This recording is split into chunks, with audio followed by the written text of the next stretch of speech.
Welcome in to another edition of the FutureSox RoundUp. My name is Elijah Evans, and we are back. I'm joined by my co-host, as always, Jeff Cohen. Super excited to be back. It's been a crazy few weeks here for me. I'm finishing up school, dealing with a lot of other stuff for the future. And Jeff has been, busy at games, doing a lot of other things, been keeping up with these teams. So we're back. It's been a little bit since we've been live, but we're excited to be here today, take some questions, talk about some prospects. It's perfect time, too, because we're at the beginning of a new month, which means we'll be able to get us rolling here as we get going. We're going to look at some of the top guys from May, and then I've talked about it a little bit with Jeff, but this is a fun time of year where I feel like we kind of can finally assess players with 2 months of a sample. We do assess them throughout the first few months, but it's hard to really give a full gauge of a player when you get a month of them or a couple weeks of them. 2 months in feels like a time where we can really start to look at guys that have taken a big step forward and some guys that haven't taken a step forward yet in those 2 months. So Jeff, how you doing, man? It's good to be back. Man, Elijah, it's good to see you. I've missed you. Yeah. I felt lost without you. I've got so many questions for you, especially about some pitchers, because you are our pitcher whisperer. So let's get rolling. I've got a ton of questions about pitching prospects. Yeah, I'm looking forward to it. It's going to be fun. I mean, it's before we get into the minors, I think one thing that I've been noticing the past few weeks, there is it's a rough time in Chicago. We know this. We knew the season was going to be this way. In my opinion, there's some serious positive signs, especially on the pitching front, like you mentioned. I think that I think we look at the team and you see the record and you see the win losses and it's discouraging, but at the same time, I think there's a lot to like. And I think that the pitching side of things, you look at this rotation right now, and Jonathan Cannon's had a really rough last two starts. Looks like he's just kind of getting teed off on a little bit here today, and then was last week as well. But generally speaking, you've gotten a good amount of quality starts from Cannon. You've gotten a very, very impressive season from Shane Smith so far. Sean Burke, I don't know if you've noticed this, Jeff. 5 of his last 6 starts, 1 or less run allowed. I'm keeping an eye on that because, April was rough for sure. And the numbers still aren't where you want them to be. The strikeout numbers are still low. He's still walking a lot of guys, but you're seeing signs of the Sean Burke that I thought could really break out this season. A 2.73 ERA in May compared to over 5 in April, right? That's a big swing there. So we're talking about a guy who's taking a step forward. Davis Martin has not been amazing, but has been, consistent quality starts, which is great to see from him. That's a guy who could get flipped to the deadline potentially. We've talked about that a little bit. We've heard some rumblings there.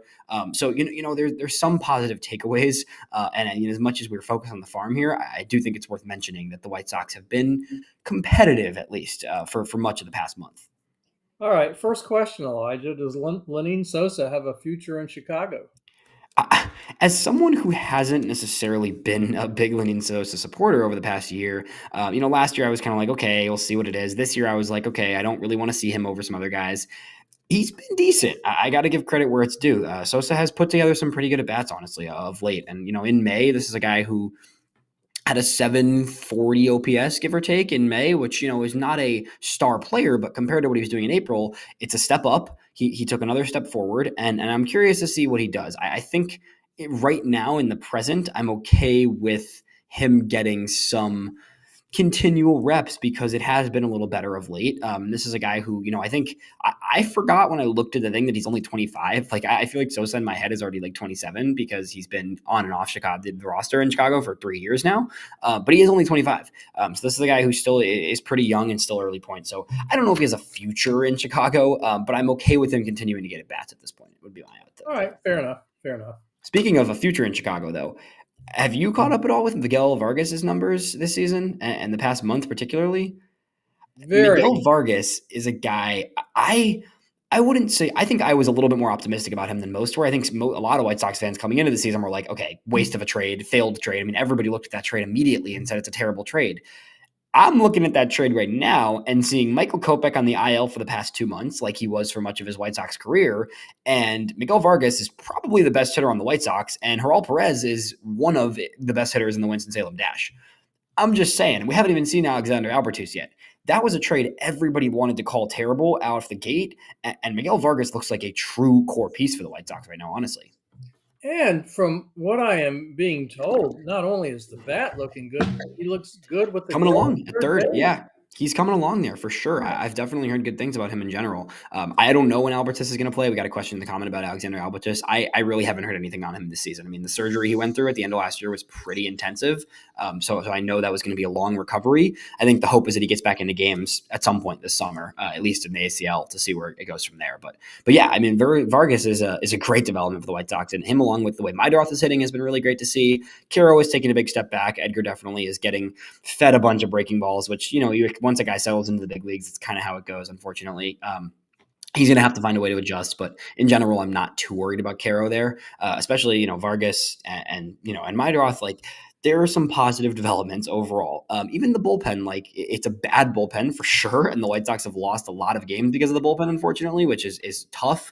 But it's also like I try to keep reminding myself and remind people that I talk to, like, a rebuilding team is not focused on a bullpen. At the end of the day, you can't put the emphasis there. And as much as it's hard to watch games go to waste, like a game where the White Sox are winning and get a good start and blow it late because of the bullpen, at the end of the day, it's still a positive situation, in my opinion, for this team moving forward to have games like that where you get a lot of good quality production from your offense and from your starter, even if the bullpen ends up losing that game, because the wins don't really matter right now. Yeah, fair enough. And my assumption is we're going to see Peyton Paulette and Yeah. I sooner mean, than later. So he yeah, just got to Charlotte. Have you gotten a chance to see him? I don't. They were out of town this week, so you they probably were haven't out of been able to see town. him They're yet. home Yeah. this week. He is one of three people I'm hoping to talk to this week. I'd like to. So let's get into Charlotte. Who else? Who else? Well, I want to talk to someone in the chat asked about Kyle Yep. Till taking balls at first base.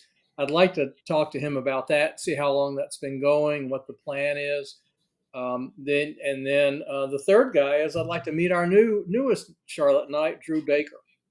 Yeah, I'm definitely curious to hear from Drew Baker as well. For those that are listening, that want to know about Drew Baker, he was acquired from Matt Thaiss. I think I said this to you like a month ago. Like, anything the White Sox get from Matt Thaiss would have been a massive victory, purely on the fact that he was a filler who was there to buy time for Caro, Teal, and Corey Lee. Right? You've got three young catchers in the system that are all kind of ready. I think at this point, Teal is pretty much ready. It's just a matter of kind of waiting till he has the innings to be, you're not going to bring him up until you can play him consistently. So you got to figure out what that looks like. But getting anything for Matt Thaiss is awesome. And Drew Baker, while probably more of an org depth guy, like, not a bad piece to get. I mean, again, like, getting anything for Thaiss is solid. But like, this is a guy who's in AAA. He's really struggled offensively this season, and even last year he had some ups and downs offensively. But a ton of speed. He had 49 stolen bases in 23, 42 stolen bases last year. In 2023 at the lower levels, between high A and double A, he had 14 home runs, and then last year he has no home runs. So I'm curious if there's something to tap into there. Like, I don't think it's a total like loss such player. I mean, again, like, that's a weird situation where I do think there might be something there in the tank offensively, but at the very least, you've got an outfield depth guy who has a ton of speed and is at least worth keeping an eye on, and is anything you get for Thaiss, like I said, is a victory. So I will take the fact that they were able to trade him for anything. And you know what? Anytime you can trade for a player from certain organizations like the Yeah. Dodgers or the Rays, you take them because Yeah. they're going to be fundamentally sound. They're going to be hard nosed. There's a good chance they're going to pan out. Yeah, I'm with you. I don't think I don't think it was a bad get at all. So definitely excited to hear your take on him. Where are you at with Kyle Teal? I'm curious as we start with Charlotte here and focus on them. Like, Kyle Teal, I'm just going to read off some numbers here just because I'm looking at the past 30 days. So looking at just May in its entirety, right? Because they played, I guess, one game in June counts yesterday. But, looking at the past 30 days, Kyle Teal's last 20 games, slashing 338, 451, 632. That's a 1086 or 83 OPS, 5 homers, 5 doubles, 14 walks. That is a great sign for a guy like Teal. His profile, you're going to need to see him walk. 14 walks in those 20 games and only 20 strikeouts in 20 games. It's still a decently high strikeout clip, but it's completely survivable. The way that he's walking and the way that he's actually having a power output, right? Like, if you're getting 10 extra base hits on every 20 game basis and you're walking consistently, you can survive with 20 strikeouts in that span of games, in my opinion. What was the on base percentage? 451. I think he's getting plenty of hits and walks. Yeah. Yeah, we're okay with that. We can live with that. So at what point, does he warrant a call up? I mean, how long does this have to continue? It really comes down to the plan, positionally, right? Like I think I agree with Ian too. Like you got to continue to see that power, right? Like I think the big thing with Teal is how much impact there is, right? Like the Right. impact is going to be what matters there because I think he's going to continue to get his walks. I think he's going to continue to be a solid, a pretty decent overall, piece as a hitter, but the powerful impact is where I think that differentiation between a solid player and a really good player is going to be for Teal. So if he's able to keep the power up like he has in recent weeks and maintain that power, you're looking at a pretty good piece. I just think when it comes to the big league promotion, like where are you playing him every day? If you have Corey Lee in the roster and you have Edgar Carroll in the roster, is Kyle Teal just becoming your every other day first baseman? Like, I'm not opposed to that, but that puts a lot of pressure on the bat. Any of those three catchers being at first base means they absolutely have to rake. And that's a tough situation for a rookie. I think that if it's the way to get him at bats, it's the way to get him at bats. But I also am not opposed to the idea of just keeping him down for a little while. We mentioned this earlier, and it said, he's taking grounders at first base, which is great. I still think that does apply a lot of pressure on his bat. Ultimately, when you're a first baseman, like you've got to be hitting. So it's going to be interesting to see how it shakes out with him. I'm curious to see where it goes. I wouldn't be surprised if he sticks around in Charlotte a little bit longer, honestly, Oh, sure. just because maybe you get something for Lee at the deadline. I'm not opposed to the idea of dangling Corey Lee at the deadline because I do think a catcher, a solid, Corey Lee is what 26, I think. So it's not like Corey Lee's an old guy. Corey Lee's got plenty of time in his life, in his career ahead of him. He's 25. Yeah, he's 26 at this point, right? This is a guy who's got one more year of pre-arb, 3 years arb. So he's got 4 more years on his contract after this season. There's a good amount of teams that would love to have 4 years of control of Corey Lee. The flip side of that, like somebody just said, I was getting there, is two rookie catchers for this season with such a young pitching staff is a little bit of a risky spot. I'm not opposed to it. From everything I've heard, Jeff, so I was talking to Aram Layton, my boss over at Just Baseball, who's working on his top 100. Kyle Teal this year has gone from a below average defensive catcher, in terms of his grading out, to a slightly above average defensive catcher this season. He has been average or better at pretty much all advanced catching metrics right now this season. So that's the flip side is like if both of them can be average or above average catchers defensively, you're in a pretty great spot in terms of your catching. You need to see that at the big league level still, obviously. And I'm not sure what to make of the Kyle Till working out at first base. Yeah, if you get him to Chicago, it's a way to get more at bats, For especially sure. without Vaughn or Elko there. But I mean, at some point, don't you think sooner than later we're going to see Vaughn or Elko back in Chicago? It's Maybe, but like, I hate to be that guy, but like, why? I, I I don't don't know. really. I mean, I don't really know why you bring back Andrew Vaughn. He's going to be a free agent in a year. You're not going to keep him. Realistically, you're not getting much in a trade. Like at this point, I feel like I think come a month or two from now, if he hits it well in AAA for a little bit, like you just ship him off somewhere for pennies and you call it a day, or you DFA him. I don't really see the purpose of having Andrew Vaughn back in Chicago. And maybe he just mashes in Charlotte and he finds a new rhythm and he makes a swing adjustment. And like, if that happens, great. Like that's fine. I'm not going to be the type, I'm going to be okay with him being back. But like, I just don't really see the reason to bring him back, punt him to the moon, as Ian says here. I don't need to see it anymore personally. I guess in a perfect world, he gets things figured out. He hits well in AAA. You bring him back to Chicago. He hits well, and then you flip him. Flip him at the deadline. Yeah, Yeah, well, I mean, sure. I really don't know who's trading for I Andrew mean, Vaughn at this he has point. no trade value right now. Yeah, I mean, maybe you get some pennies for him. You get a 17-year-old in the DSL, and he becomes Fernando Tatis. You never know, right? Somebody said earlier in the comments, Han. Do you see the clip, Jeff, of Yeah, Han I admitting saw that? I don't care what Han says at this point. He can say whatever he wants. It really doesn't matter now to him. So we'll see. We'll see what happens. But I think that's all right. Other guys in Charlotte to mention. I mean, Brooks Baldwin has been excellent since going down. I think Brooks, with another week maybe of some confidence gaining in Charlotte, should be back in Chicago. I didn't even think Brooks was that bad this year. Like he wasn't great, don't get me wrong, and he needed some more reps in the outfield. He was struggling a bit defensively in the outfield because he hadn't played there really since 2023. So I'm fine with him being in Charlotte right now, but like sooner than later, Brooks has got a 10-21 OPS since going down to Charlotte. Like I'd rather get him back in the lineup in Chicago compared to, some other guys that are playing there still. Well, he looks like an all-star in Chicago. I know there's a world of In difference Charlotte, yeah. in Charlotte. I know Yeah. there's a world of difference between Charlotte and Chicago, and nothing underscores it more than the way Very he's clearly. coming Yep. down and tearing up Charlotte. God, he looks Yep. so good right now. Yeah, it's tricky because that was what Baldwin did last year in the minors too. I mean, he looked like a freaking superhero in the minor leagues, and then he got up to the bigs and he struggled, and he's doing the same thing this year. Like there is a massive talent gap between the AAA and Major League Baseball, and I don't really think people comprehend that to the full extent until you really see it with guys like this, where it's like Brooks Baldwin looks like one of the best baseball players you will ever see in AAA, and then he's been in Chicago and he's struggled, right? Like And this will underscore it even more.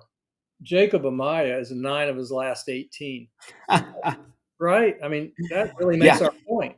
yeah. No, I you're will you're I right. will I will say this, though. I finally got a chance to watch him live now that he's in Charlotte, and man, that guy is slick with the glove. He really That's what it's a shame he's they not a league say. average hitter 'cause wow, is he good That's defensively. that's what they say. So Yeah, in yeah. terms of the pitching side, what do you think? Oh, this is a funny little interesting note with the Ian said with the skybox, the skyboxes at the rate that just kind of affects the ball in the outfield. I mean, there's been a lot of outfielders that have struggled in Chicago, so maybe it's organizational, maybe that's part of it. But pitching side of things, Jeff, anybody in Charlotte that stood out to you? It's been a pretty rough month, I would say, collectively from the Charlotte pitching staff. They have given up a lot of runs in the past month. Yeah, it's we knew it was gonna be bad. We've been saying it from day one. This is when you're Yeah. gonna see the effect of all the pitching injuries and spring training, and Yep. sure that's the case. It was good to see Tyler Schweitzer come back. Settling a little. Yeah. 6 great innings. It was brutal to see how the game ended in a loss, but that's another story. And it's nice to have Peyton Pillette there. Like I said, he's one of the guys I'd like to talk to Agreed. because I haven't talked to him since Kannapolis, so it's Yeah. something. I would have skipped Paulette straight to Chicago, to be honest, given how the bullpen's been this year and how dominant he was Yeah. looking in his last like 9 games in Birmingham were like no runs allowed, like 15 strikeouts. I mean, he was just dominating in Birmingham, and he gave up a run his first game in Charlotte, and then had a really good second outing. So I think give him a couple more weeks, maybe. I don't think he needs to be there long. Yeah, I'm like you. I just think on these really good pitchers, go straight to Chicago. Don't bring them to Charlotte and let them get screwed Yeah. up. Especially pen guys. Like there's just not I don't see a Yeah, reason there. no, I agree. So we'll see. But nothing much else on the pitching side, in my opinion, in Charlotte. No, not at all. And then, but two notes about hitters. One is goodbye, Oscar Colas. Good luck with the Angels. Yeah, the where all White Sox former players go to hire it. Oh, yeah, Jake Eaton out there.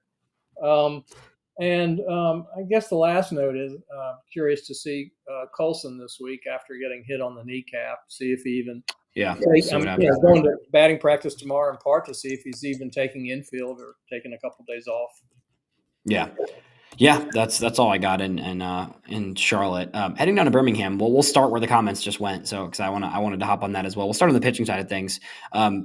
Yeah, Hagen Smith has been in Arizona. Carrie just said it. He's been in Arizona working on biomechanics for a little while. We've heard, generally speaking, that there's no injury there. There was MRIs done. It was clean. I don't know, Jeff. I have a bit of a hard time believing that there is not something further with Hagen Smith. I'm curious to see what it is, but it's like the command was just uncharacteristically bad. The velo was down significantly. I know someone, in that world who had some numbers from the velo. Like he was sitting like 92.5 a couple weeks ago in Birmingham, which this is a guy who sat 95, 96 throughout most of college. I'm a little worried there. I'm going to be completely honest. I think there is some things there that need to be figured out. And ultimately, like, you don't want to play the comparison game. But Jeff, like, Jack Caglianone just got promoted to the big leagues. JJ Weatherholt is dominating Double A. Connor Griffin has a 900 OPS as a 19-year-old in Single A. It's hard to look at the draft and not, especially this year's draft being such a crapshoot. We'll talk soon. We're gonna get Pete Flaherty on here for sure. My buddy at Baseball America, to talk some draft stuff. But looking at this year's draft, it's a total mess, especially on the hitting side. So you look at last year's draft, and like there's some pretty elite hitting prospects the White Sox passed on to take Hagen Smith because he was the easier to develop, more fitting into the form of the system prospect. I didn't love it when it first happened, but I quickly grew on me because I was like, okay, they can maximize this talent. I'm not saying that's not going to happen. I think it can still for sure come together, and it's really early. But I'm a little concerned. I'll be completely honest. For the first time this season, I will admit after 2 months that I'm a bit concerned about where Hagen's at right now. Yeah, the 20 walks and 25 innings. That's yeah, something's going It's just on not him. there. It's just not him. Like that's not who he's been. That's not who he's ever been as a pitcher. So that's just it's weird to see because it's the slider is just not quite biting the way it did even in spring training and last season. Like I'm interested to see what happens, and I still have plenty of hope for Hagen Smith. He's still a clear top 100 prospect in baseball. Still has a ton of talent, but like there is a slight reason to be concerned, and I'm very curious to watch when he returns to Birmingham what it's going to look like coming out of Arizona because maybe he just needed a few weeks to reset, cool the arm off, work on some mechanics. Like that could easily be the case. And if he comes back and continues to struggle, then I'm going to start to think there's even more there in terms of the health and the body, right? Because this is a guy who people thought was going to maybe be a TJ candidate at the end of college or and coming into his professional life. And like, it would really stink if he gets TJ and is out for all of this year and next year, considering it's already June at this point, when multiple guys at that draft pick potentially are, pretty elite hitting prospects right now. Yeah, yeah. Wouldn't it be something if both Hagen Smith and Grant Taylor both ended up being bullpen pieces? How distressing would that be? Well, you just led us into our next one. I don't get it, Jeff. I really don't get this one. I've tried to wrap my head around it. I was talking with Arm about this when we were talking about the top 100, and like his take was like, I don't know how to rank a guy in the top 100, no matter how nasty he is, if he's being penciled in as a reliever in his first professional season. Like that just isn't. I just don't get it. I said this last time we recorded, and I don't even really want to talk about it that much because I don't really think there's a need to. He pitched 2 days ago, another disgusting inning out of the bullpen. He's given up what? He's given up 2 hits, Jeff, in his 6 appearances out of the bullpen.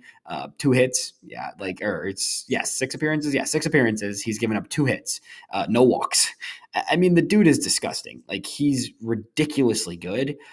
And I just don't. If it's purely for innings management and they see an issue with the arm, sure, maybe. No, not even maybe. I don't know. I don't know. I'm not so sure moving someone to the bullpen is going to preserve their arm. I mean, I don't think so relievers either. they break every year. I mean, my gosh, they're up and down 60 times. I don't get it. I don't get it. The last member of the pitching triumvirate down there, Noah Schultz. The good news, he's up to 56 innings, and I think his last start he threw 46. Yeah, 46. I Oh, believe okay. so. Yeah, No, still very good for where he's at yeah, in the season right now. yeah. Yeah, I think his last start he had 87 pitches, but the numbers are kind of underwhelming. I mean, almost a hit an no. inning and 28 walks.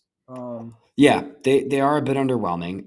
The positive side of that, last 2 starts, 5 innings in each start, 1 run allowed and 0 runs allowed. So 2 starts in a row where he's looked pretty good overall. It's only 4 strikeouts in each of those outings, a couple walks, but like I do see Noah Schultz starting to come around in my opinion. Even his 2 starts before that, where he did allow a lot of runs, there was his last 4 starts were 7 strikeouts, 6 strikeouts, 4 strikeouts, 4 strikeouts. That is better. It's ups and downs for Schultz. Part of me thinks they started the season a little aggressive with him. Like he came into spring training and he had that chance in big league camp to show out, and he's throwing 98 in spring training games and looking gross and already kind of ramping up in March. It might have been a little aggressive. Honestly, I think that the idea there was to get him in the most competitive situation, really see how his stuff plays at the highest level, right? Like give him that little taste. And I do like that. But I see it being a little bit concerning the way his season started, but I also feel like he's kind of figured it out a little bit since then. So I'm not too worried yet about Schultz, and I'm curious to see how the season progresses. He has taken a step back. The stuff has taken a step back, and the velo especially has taken a step back. But I still think as the season goes on, we could see Schultz really find his groove. And at the end of the day, like if he gets 100 innings under his belt, even if it's at a 3.7, 3.80 ERA, like I'm okay with that because you set him up physically to be ready to be a big league piece next year, even if it has some growing pains along the way. Like, really, we've said this from the start of the season. Like, really, this season is about getting him the innings he needs to get for him to be fully prepared to be a big league pitcher come 2026 and beyond. Now, another big important component of this season's goals is the improvement of the changeup. So I'm curious to see what you think Yeah, about the changeup, how much he's throwing it, and how much has that maybe resulted in a higher number of hits and walks than we I feel ordinarily like I see? haven't seen a ton of it. I would want Ian's opinion here if he's still in the stream here because I don't think I've seen a lot of it because I feel like even when Schultz, especially when he's getting behind and counts more, like he is very fastball slider dependent, and those are the pitches he trusts and the pitches he knows. So I feel like I see him going towards those just as much as ever. I'm hoping the changeup rate is up. I will hopefully try and get some numbers maybe for next week on the usage rate for him because I can pull some of those. But I think that I want to see more of it, but really at the end of the day, like the priority with him is the fastball and the slider, and both have been a little worse. So even though we want to see the changeup develop, I'd rather see him get those back on track before anything else, right? Like you need those to be elite for him to be who he can truly be, right? All right. While we're in Birmingham, I've got Yeah. questions about two other pitchers, two less heralded but really successful pitchers right now, Shane Murphy and Jake Kalish. Are these Yeah. guys? What's the upside here? I mean, Shane Murphy is just a guy that gets outs, right? Like this is what's interesting about Murphy is like he's always kind of been that guy. Like the stuff is not super exciting, honestly. It's a 4 pitch mix. He mixes and matches his stuff a lot.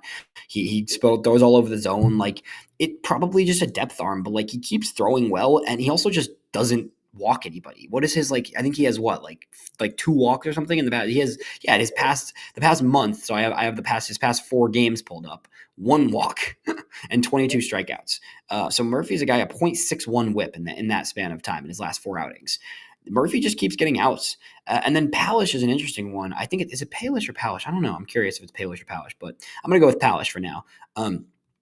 Jake Palish is a 26-year-old undrafted guy who was signed by the White Sox. I want to say he was signed in 20 after the 2022 draft. So 3 years ago, signed by the organization and has been throughout the org making his way up. Never really showed a lot at the lower levels, which is interesting because he was in Winston for an entire season and struggled there. Last year had a decent year in Birmingham, but then this year it's really funny with him because he's a guy that, to me, when I watch him, he screams reliever. It's a high carry fastball from the left side, and it's a kind of sharp cuttery slider, right?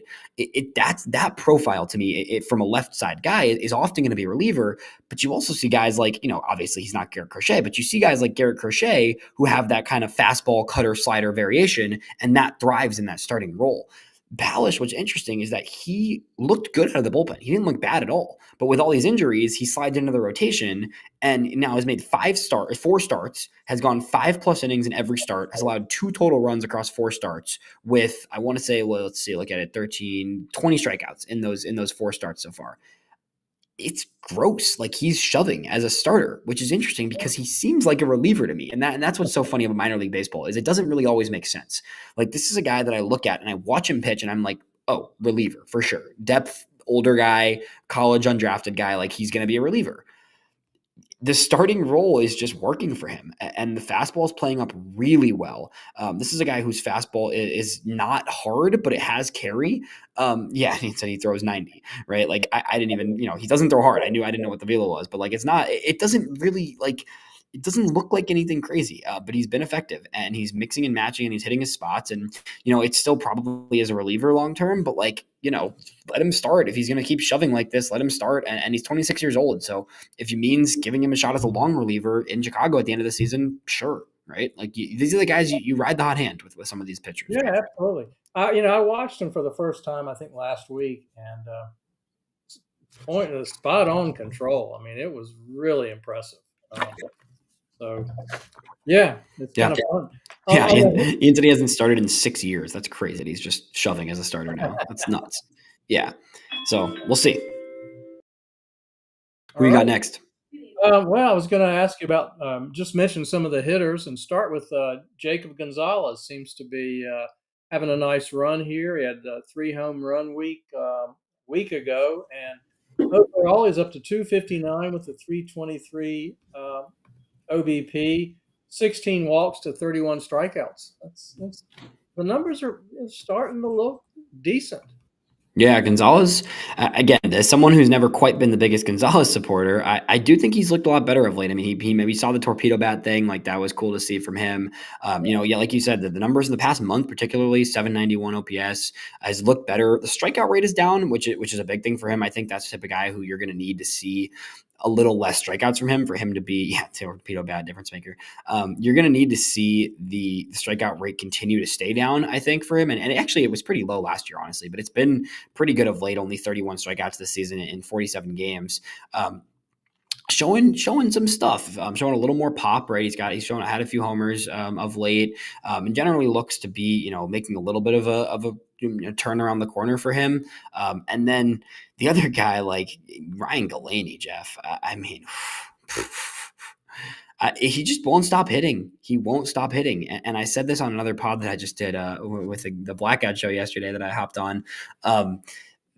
He's, in my opinion, he's a better Tim Elko. I honestly do think that. I think that he doesn't have the raw power Tim Elko has, but he's a much more well-rounded hitter, honestly, than Elko is in many different ways. And he's still kind of that archetype of a first baseman, an older college guy, mashes at the lowest levels and makes his way up slowly or quickly, makes his way up quickly, but like he hasn't really had those growing pains. Like last year he did a little bit in Winston, but then this year he comes out, he mashes in Winston, and he gets to Birmingham, he's still kind of mashing in a really hard league to hit it. I think that it's, and Galaney, the cool thing about Galaney, he doesn't strike out, Jeff, nearly at the rate that you expect from a power hitting first baseman, whatever, right? Like he's striking out right now. This season, he has 31 strikeouts in 50 games. That's a really low strikeout rate from a first baseman who has pop, right? Like he's not a ton, it's not Tim Elko pop, but it's a pretty solid player overall, and he keeps hitting. So I'm excited to see what Galaney looks like. I at 24 years old, like I would be perfectly open to seeing him in Charlotte this season, honestly. Yeah, yeah, yeah, and you're right. I mean, he's doing this in the Southern League. That's yeah, Yeah, that's and it's just well rounded. Like I think that's the cool thing. The past month for Galaney, 8 walks, 12 strikeouts, 3 homers, a bunch of hits, 18 RBIs, 4 stolen bases. He's not a speed guy, but he'll get you a couple bags here and there. Like he's just a pretty good hitter, and I've been impressed with him. Last year and especially this season, I really think he looks the part of a guy who can at least make the big leagues. And I'm not saying he's going to be a big league piece. He's not a high end prospect. He might slip in the back of my top 30 from the system, right? But like for a 13th round pick, this is another house money type of guy per se, where if you have a 13th round pick who climbs up the system, keeps hitting at every level, and he makes the big leagues, it doesn't. I know it doesn't help people. People hate hearing this sort of because it doesn't help winning necessarily, but that's an organizational victory to have a 13th round pick who's older college signing get to the big league level, right? no. You're right. You're right. I like the better version of Elko. That's a pretty good description, actually. Yeah. Yeah. Not Another too many other handful. bats, I don't think, right? Nobody else bats wise has been performing all that well in Birmingham. You got Bergola and He's had a rough past few weeks, but still a decent. Yeah. you know what? I actually just only because I haven't looked in a couple of weeks to see what Nishida has done for the season. Yeah, Not I much. mean, well, 381 OBP, Yeah. and you know, about what we'd expect. About what Yeah. expect. That's about right. I would agree. Yeah. I think we can head down to Winston then. Yeah. So in Winston, I guess the big question is Braden Montgomery in a Sorry. slump? Ian's right. I didn't even check this past week. I was looking at the past month. I'll own up to it. Take it away, Winston. Braden, is he slumping? Is he just not adjusting? Is it because in part he doesn't have any protection in that lineup? What do you think's going on there? Yeah, it's been really rough the past week or two. I got to give Ian the shout out here again because he posted a little clip of the film breakdown of Braden's swing from the left side, and I started looking at it carefully, and it does look like he's drifting a bit from his mechanics. It looks like he got a little bit into that. I think he gained a lot of exciting confidence and general just like excitement, which is great and awesome, and we love that. But then the last few weeks, it feels like he's kind of got a little bit like over eager in some of his approaches and his ways of going about things recently. the past, let's see, the past 15 days or so. This is the past 2 weeks, particularly Braden Montgomery has a Yeah. yeah, what is it, a 420 OPS? So 133. It's been a lot more strikeouts they've ticked up. The power hasn't quite gone. I think he's pulling out of the box a little bit. It's tough. It's tough to see him struggle the way he's been struggling because it was so fun to watch at the beginning of the season. But he really just has not been himself, and I do think he's pressing a little bit. I'm curious to see what happens. What going forward with him. He could use a little reset, maybe some Ryan Fuller time. Oh, you think it's that's serious? All I, right. I not super. I wouldn't say super serious yet. I don't want to press alarms. He's still an excellent hitter. He had a great start to the season. He tore through Kannapolis, right? Like, I'm not worried about Braden Montgomery long term, but he does look like he's a little out of his rhythm, and that he's going to need to continue to kind of figure some more things out. And that's not a bad thing. Like, that doesn't. This is his first professional season, coming off a big injury. Like, we got some time. He's going to need to reset a bit from these past few weeks. And I'll ask both you and Ian, how much, if at all, is the problem that you can pitch around him in that lineup? I mean, there's just no one else there that scares you. That doesn't help. I think that Sam Antonacci coming back this week will be great. I Yeah. think that'll be a nice addition. Antonacci's just approach and at bats will definitely help Braden. I think that's a guy who in that lineup gives a big difference maker in terms of making pitchers work early in at bats. So that should help. But at the end of the day, I don't think lineup is a huge thing at that level in high A. It shouldn't be the key factor there. Um, yeah, I think it's interesting. I mean, he's really struggled with the outside pitch. That's another thing Ian pointed out. And then I started looking at it and I was like, yeah, the pitch, he looks like he's pulling in on the inner half stuff and kind of getting around, pulling out too soon a little bit. So that's what he's saying here. So we'll see. There's some adjustments that need to be made. The approach and the swing and some things that need to be tweaked here. But again, this is a guy who's in his first professional season. It's been 2 months. Like, I'm not worried about Braden significantly here. Right, right. No one else. I don't have anybody else offensively in Winston. How about you? No, not really. Nobody super of late. I think in the last month or so, just nobody's really excelled here. We've seen a little bit better of a month from Sammy Zavala, which is nice to see, a little bit of a tick up there, but generally still not great there. It's been better production, which we'll take from what he was doing, but still nothing super noteworthy in terms of the hitting there. Um, Antonacci should be back soon, though. That's one thing to mention. I did hear yeah, he's playing in the ACL, and he should be back in Winston soon-ish. and you're right. That's a big deal. Yeah, for sure. He's yeah. On the pitching side, however, Tanner McDougal and Lucas Gordon continues to excel. Yeah, I mean Tanner McDougal. We've said this for a while, and we know this, but like Tanner McDougal, the stuff is there. It's all the makings of a high end pitcher. It just has not been consistent yet. The biggest thing for McDougal, in my opinion, and he's had some ups and downs. He's still given up some runs. 9 walks in his past 6 starts in the last month. That's a big step forward for Yeah, McDougal. That yeah, is a big step for him with the stuff he has. If he can continue to keep that walk rate lower, I'm pretty excited about a McDougal, despite the numbers being pedestrian this season. But 47 and a third innings, 60 Ks, and the walk rate is coming down slowly but surely. It still was high earlier in the season, but you look at that. I just said what are that? Last 6 starts had 9 walks. So he's 11 starts into his season. So that means in his first 5 starts of the season, he had, I think, 16 walks. And then since then, he has 9 in his past 6 starts. So that's a huge difference for McDougal. If he's able to limit those walks like he has, he didn't have a single in his 6 starts in May, no start over 2 walks. That's a huge step forward for a guy like that. In addition to 3 of those 6 starts in May having 8 or more strikeouts. The results in terms of ERA haven't quite got there yet. He's still given up a few big hits here and there. The overall stuff for McDougal the past month has been very encouraging to me. yeah, yeah.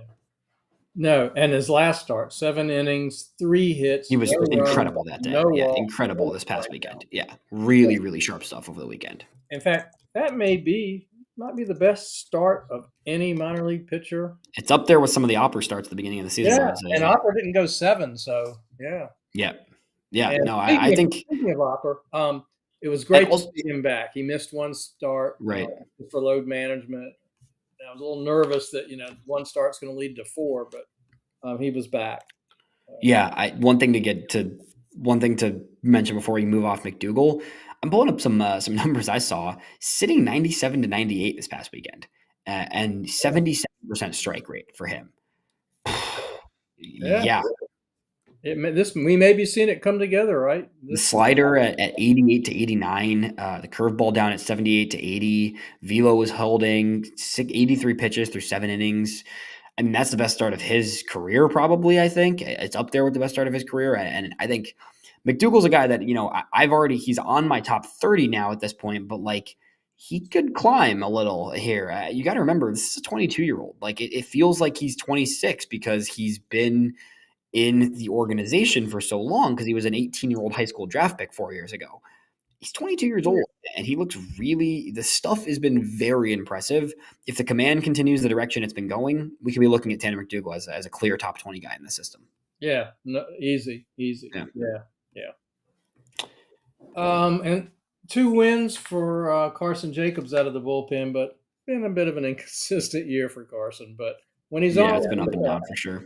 yeah, In the pen, Phil Fox has been good lately, which is yep, nice to see. yep, That's a guy who I liked out of the draft a lot as a quick moving potential reliever. His past month, 2.25 ERA across 12 innings, only 9 hits allowed. Pretty solid for Fox. Nothing crazy, but another guy who's had a pretty good month here. Who else has been? There's not a ton of other guys. Luke Bell had a good month before he got moved up, and then there's been a handful of other solid performances. But that's all I got on the pitching side. yeah. Same here, same here. But speaking of pitching, let's go to Kannapolis because Yeah. they are, despite the losses of Nick Pinto and Mason Moore, they had some guys step in and step up. With Grant Upberger at the top of the list. Tell me about Grant. He's just been lights Grant out. Umberger has been gross. Honestly, he has been really, really good. I can't say I knew much about Grant Umberger. This is a guy who was undrafted coming out of Toledo. I think he played at 2 or maybe even 3 colleges. I want to say in his collegiate career. So he moved around. It's been pretty good, all things considered, for a guy like Umberger, who this stuff is not crazy, but it's another lefty with some interesting stuff. Everything moves a little. He works with the 2 seam. He just has been really steady, and these last few starts have been phenomenal. Like it's been more than steady; it's been excellent. I don't think this stuff is anything that stands out to me. I like the fastball characteristics, but I think in general he's more of a we'll see what happens type of guy, right? Being a 23-year-old undrafted guy. But at the same time, like the way he's throwing right now, like I'm cool seeing it in Kannapolis pretty immediately, or in Winston, pardon me. Like his age, his experience level playing college for a long time, 4 years of college, senior signing, right? Like I'm good to see. He just signed with the organization in February too, which is pretty interesting. Yeah. So we will see what happens, but I think that it would be nice to see him in Winston pretty soon here. So Kannapolis and Charlotte are both home this week, and there are a couple of guys I'm interested in talking to in batting practice. But the one game I've got circled is Thursday night when he gets the start. I really want to see him in person. Yeah, that's a great idea. I think he'd be a fun guy to check out a little bit. Let's see. He wasn't even like it's funny because you see a lot of these guys. He was in the MAC, right? So a smaller conference. He started at a bigger school. He was at Virginia Tech, mostly pitching out of the bullpen. Makes his way to Toledo, where he's able to become one of their key starters there. But 70 innings with 80 strikeouts. It's not crazy numbers, but it's just kind of really performed well that last year at Toledo. Seems like a guy who will be easy to root for, and I'm curious to see where things take him. But it's been ridiculous stuff over the past few weeks from Umberger. I mean, his last 2 starts, 13 innings, 1 run, 14 strikeouts. Yeah. And even tougher guy to figure out is Caleb Sophie because he had 2 great starts without a strikeout. Yeah, I can't even give you much on this one, honestly, Jeff. Another left-hander, just kind of we'll see what happens. I couldn't even tell you, honestly. He signed with the White Sox out of an independent league, I believe, a few weeks ago, and then it's been good so far. Right, right.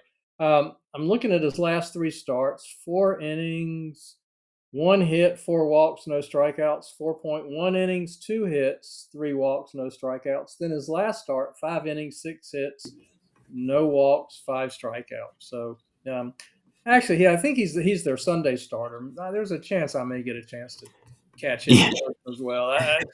Because how I else you gonna understand it? I'm not gonna even try to really give much input. I don't really know. But he's been great. So we'll see.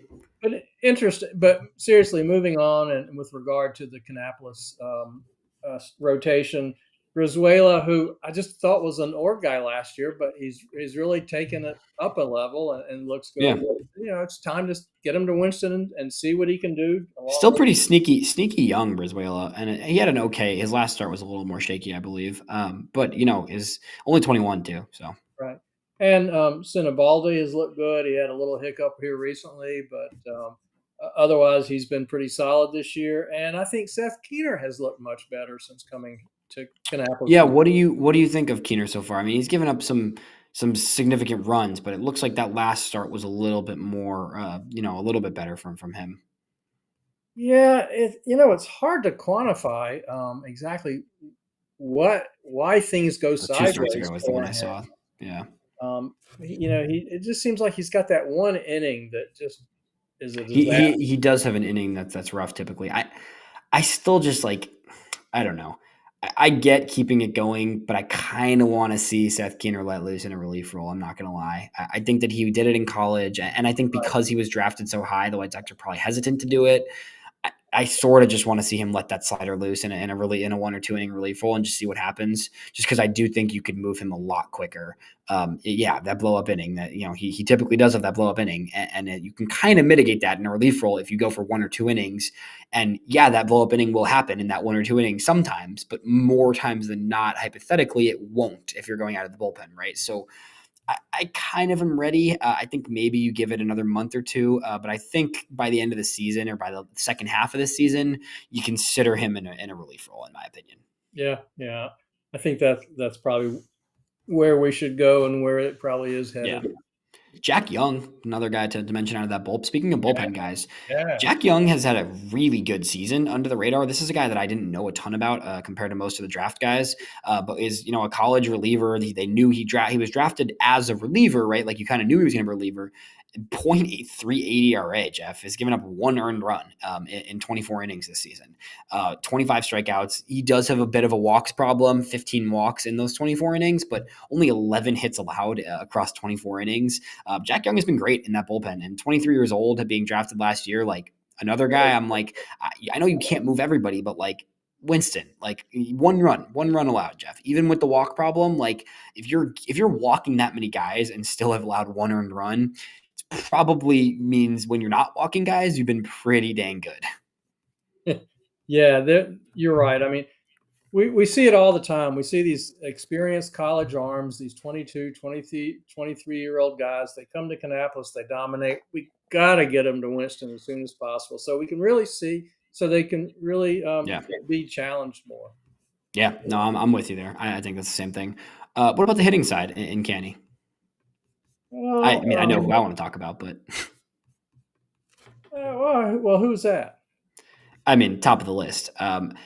Take a guess. So like I mentioned, Oh, the sure. Just Baseball Top 100. The Top Taylor 100 comes Monahan. out this week Yeah, for JB. This updated Top 100 that Arm's been working on. I've been talking through a million of these rankings with him all week. I'm excited that I get to kind of help him out with that more as time goes on here, which is really cool. Caleb Bonnemer is not only a top 100 prospect, Jeff. He's not in the 90s and he's not in the 80s. I'll say that. oh, you know, Caleb Bonnemer is one of the better teenage hitters in minor league baseball right now. Like he's not a top 10, top 20 prospect, right? But like this is a very, very clear top 100 level talent, in my opinion, that the White Sox drafted in the second round. And he's exceeded all expectations for a 19-year-old going straight to Kannapolis so far this season. no, I agree. I mean, he has been so steady and so consistent and looked so comfortable from day one. He's squaring up the ball. He looks great defensively. Um, yeah, I don't think that's overhyping it. I mean, he has earned a top 100 designation. Yeah, I mean, it has been really, really impressive, all things considered. I think that he's just, it's you don't want to push it, you don't want to rush it, but like he's done everything that you could imagine in Kannapolis. The speed is more than I expected from him. He's stealing bags. He looks like he's showing range at shortstop. He looks good at third when he's been playing there too. So you've already got that layer of versatility with him where if he does fill out to the point where he can't quite handle shortstop, then great. Like, it's he's a really good player and he's walking a lot. The approach is really patient. He's able to take his pitches when he needs to. Yeah, he's going to strike out a little, but like for his age, he's not striking out that much, honestly. I think he's going to be a force. I think there's a chance he gets to Winston this year. So I'm going to ask in the chat, like it's you don't want to rush it, and I don't think you need to put him there anytime soon. It's been 2 months. Let's let him get through a full half of the season and then some, and then we'll see. Would I be down to see a month in Winston at the end of the season if it keeps up? Even at 19 years old, like I'm kind of open to it, Jeff, the way he's been hitting. Well, it's crazy. When we probably have this discussion every 3 weeks about Right. age versus how much a player is being challenged. Right. If the next month is like the last month, then at some point you've got to start seriously considering sending him to Winston. Yeah. Yeah. You got to look into it. I think that it's definitely. I mean, he's a stud. Somebody Carrie mentioned as well that Javier Mogollon is back. Great to have Javier Mogollon back. He's just a fun player to watch. Like every time I get to watch at bats of his, like I just enjoy checking out his at bats, even if I'm not watching it live. Like I just like looking at the clips that the post that are just like, oh, Mogollon, did this or that or whatever. Like 30 games from Mogollon, getting on base at a 438 clip. 12 stolen bags, a number of what is that? 16 extra base hits in 30 games for a guy that's 5'6", maybe. Like it's just he's just a fun player. I'm really happy he's back in the lineup, and he made an impact already. What is it? I think 3 hits in his first 3 games back, I want to say. So Mogollon, good to see him back for sure. Welcome to Dish and hit a nuke yesterday, so glad to have him back in the lineup in Candy, and I think we'll get hopefully a good stretch from him here. Yeah, and the plate approach has been a lot better than we feared. Again, it's low A, but it's still very encouraging. The strikeout rate is manageable, and Yeah, the power is off the charts. completely. Another guy who's started to heat up after taking a couple of weeks to get settled in is Abraham Nunez. He's swinging much better. Yeah. I don't know a ton on Nunez. I mean, he had some good numbers last year, and he looked intriguing. But ultimately, I got to see significantly more from him. I think it's been better, but it still hasn't been great from Nunez. But 19 years old, a guy that was one of the younger guys coming out of that crop of the ACL guys who had a pretty good season last year. So we'll see what happens with Nunez, but worth keeping an eye on for sure. And then Ronnie Hernandez, Jeff. I don't know if you've checked in with him. Last 2 weeks. Yeah. Particularly the past 2 weeks for Roni, 314, 455, 457. So a 912 OPS in the past 2 weeks for Roni, 9 walks and only 5 strikeouts in those 11 games. This is a guy who's walked in the past and we've seen it, but like good to see him getting back into a groove here and looks like he's really finding his rhythm here, which is nice to see. I've always enjoyed watching him hit. He's just a really polished hitter. They're always competitive at bats. He's just one of those guys that at crucial points in the ball game, I feel like he's going to get his bat on the ball. And should have mentioned this earlier, but Calvin Harris going to Birmingham opens up those at bats for Roni, and now I think he's already finding his groove a little bit. I think him kind of settling in gives it more of a comfortable position where he gets to kind of move up, and then Roni gets to really take that role and run with it now that he's kind of in a hot streak already right now, which is great. Yeah, I hope Cal can hit in Birmingham. He was a man among boys in Kannapolis. I mean, and as he should be probably, right? Like a college guy, a high-end college guy from 2 years ago, where like you hope he would dominate, right? So like we'll see. Yeah. Oh, somebody, Uncle Ted throwing some shade on Bonham. Come on. Yeah, no, I'm not worried about any strikeout rate for a guy that's doing what he's doing so far in his first professional season personally, but that's just me. Somebody just asked about Alejandro Cruz. Definitely, I have no access to Dominican to DSL footage, but he is playing in the DSL. He played in their first game, what it was a couple of days ago when they started playing. So Alejandro Cruz, top international signing for those who don't know from last year's class. Definitely excited if when the time comes to get some potential info on him and some numbers from what he does in the Dominican League after a couple of weeks, hopefully, because that's a guy who we will definitely be keeping an eye on come next year when he makes his way stateside, hopefully. Yep. And I recall Ian can tell us a little bit more about this. I kind of recall James recently saying that he was pulling together some information on the current DSL team. Nice. Yeah, I think James did put something out actually. So if I Yeah, remember right. yeah. So yeah, that's exciting.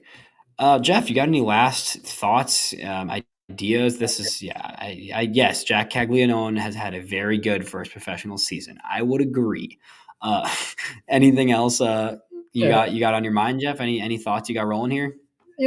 Unrelated to White Sox baseball, I was talking to a Royal scout in the press box last week, and he said, I know there's pressure on the Royals to bring Caglione up, but he said, I really wish they wouldn't do it. I wish they wouldn't rush him, but I guess we see who won that argument. I mean, he was absolutely destroyed. Right. And you know what? One more I thing. can't complain. I've Yeah. got him on my fantasy team. There you go. He'll be up for you. That'll be helpful. One more guy I want to mention, actually, 'cause we were getting down to some of the lower levels. At the complex league, Steven Flores is one guy that I kind of pegged a little bit I pointed him out as a guy to keep a little bit of an eye on last year. The numbers were pretty impressive in the complex and has had a pretty good start to the season. I've seen some positive things. I just saw a video from a guy who I keep up with who does some ACL stuff, and it looks like he looks like he's off to a good start in the ACL. And another guy who is more of a offensive first profile. I think he is technically a catcher, but I don't think he's catching a ton. I think he's probably more of a first base profile from Steven Flores, but a guy that's worth keeping an eye and an ear out for in the ACL right now. Sorry, Ian. Yes, you're right. I misspoke there. And I understand, speaking of out in Arizona, that Matthias Lacombe is throwing the ball well. Yeah, that's one worth mentioning for sure. I got some fun data on Matthias, and his stuff looks really good. The fastball sweeper combo for him, the numbers metrically are really strong. Again, I don't have a ton of video there. I don't have, I don't think we have tons of access to the complex league, but like the numbers are really good. Strikeout numbers have been strong for him so far. I've learned not to put too much stock in ERA and runs allowed and stuff like that in Arizona. We look at Christian Opera last year, like that's another perfect example. Like I'm not worried about the numbers. I think at that level, like you want to see the stuff, and it looks like Matthias has some really intriguing stuff and has been showing it this season. So I think that's a guy who I would like to see in Kannapolis pretty soon, depending on where he's at with his development. I know they obviously have a plan for him. I assume, given that he didn't throw a ton last year, but I think he's up to 15 innings right now in Arizona. He hasn't thrown in a little while, so hoping. He threw this week actually again. So hoping that he is, he's made 5 starts there. So I think I'm cool with seeing him pretty soon in Kannapolis. Yeah, absolutely. Bring him and a couple of guys to Kannapolis, and send some of the pitchers that we were talking about earlier to Winston. Let's keep I'm with you. I think Lacombe could slide right into that rotation, honestly, in Kannapolis. Yeah. Yeah.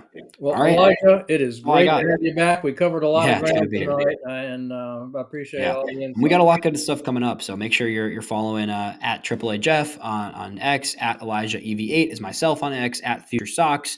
We will have a draft preview coming soon. Definitely going to get Pete Flaherty back on like we had last year, which was awesome. He does a great job breaking down draft prospects. That will be fun. Hopefully, we'll get a top 100. Like I mentioned, the Just Baseball top 100 that I've been kind of helping get tied up is going to be coming out this week. So we're gonna hop on with that. Talk about that probably next week a little bit. Hopefully, maybe either get Arm or Jack on here at some point too, which would be awesome. But yeah, I mean that's going to be exciting because the top 100 is my favorite thing ever. Is when top 100 updates come out. I just love watching everything about it. So it's going to be exciting to check out. And I think that there's some fun stuff going on in the White Sox world. So we'll be back next week. And we appreciate everyone tuning in today. All right, appreciate it. Thanks, Jeff. Have a good one. You too.